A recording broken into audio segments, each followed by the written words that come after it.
Salam saudara-saudara yang dikasihi oleh Tuhan Yesus Kristus. Sejak seseorang bertobat, dilahirkan kembali karena dia percaya dan menerima Yesus Kristus sebagai Tuhan dan Juru Selamat, apa yang harus dilakukan supaya dia bisa bertumbuh dalam kehidupannya yang baru? Jawabannya adalah keluarga rohani.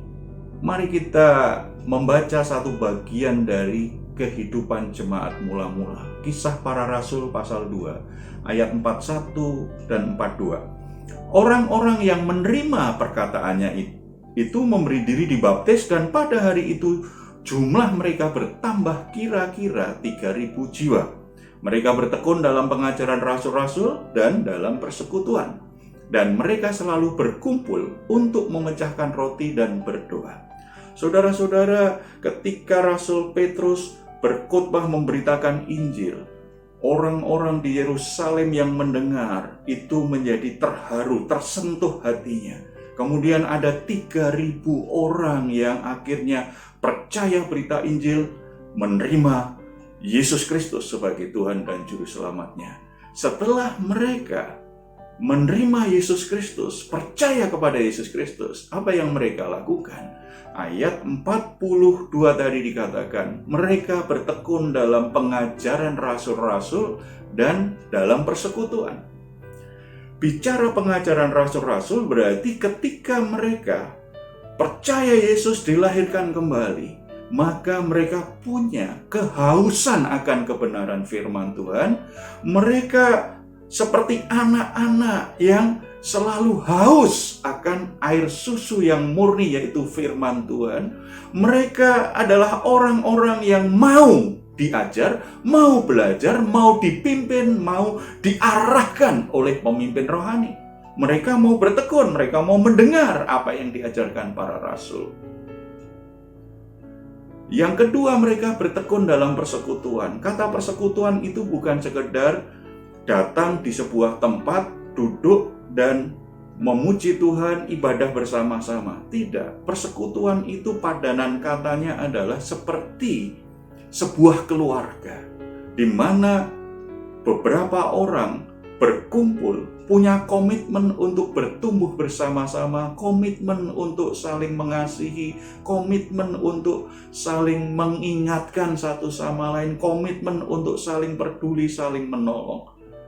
Jemaat mula-mula luar biasa persekutuannya. Mereka berkumpul, makan bersama-sama, lakukan perjamuan kasih bersama-sama. Bahkan ada yang punya harta, punya tanah dijual supaya bisa membagi, supaya bisa membantu saudara-saudaranya yang membutuhkan. Hanya sebuah keluarga. Kalau dalam sebuah komunitas ada yang rela melepaskan hak kepemilikannya dengan alasan untuk menolong saudaranya yang lain.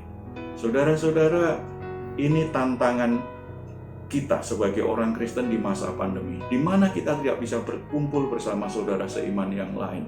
Tetapi pastikan saudara tetap punya keluarga rohani.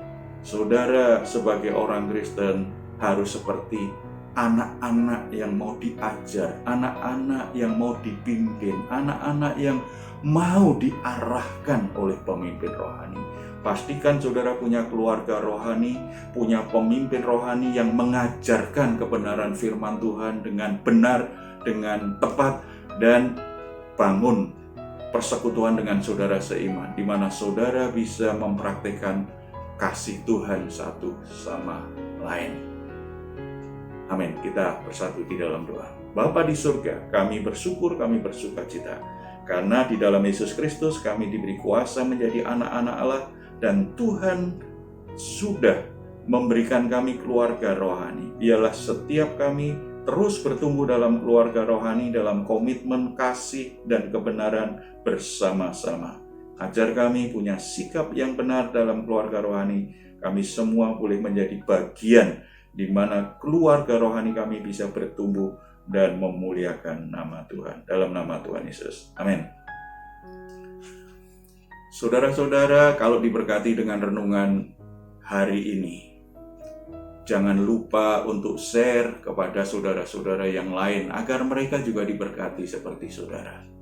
Nama Tuhan dimuliakan. Amin.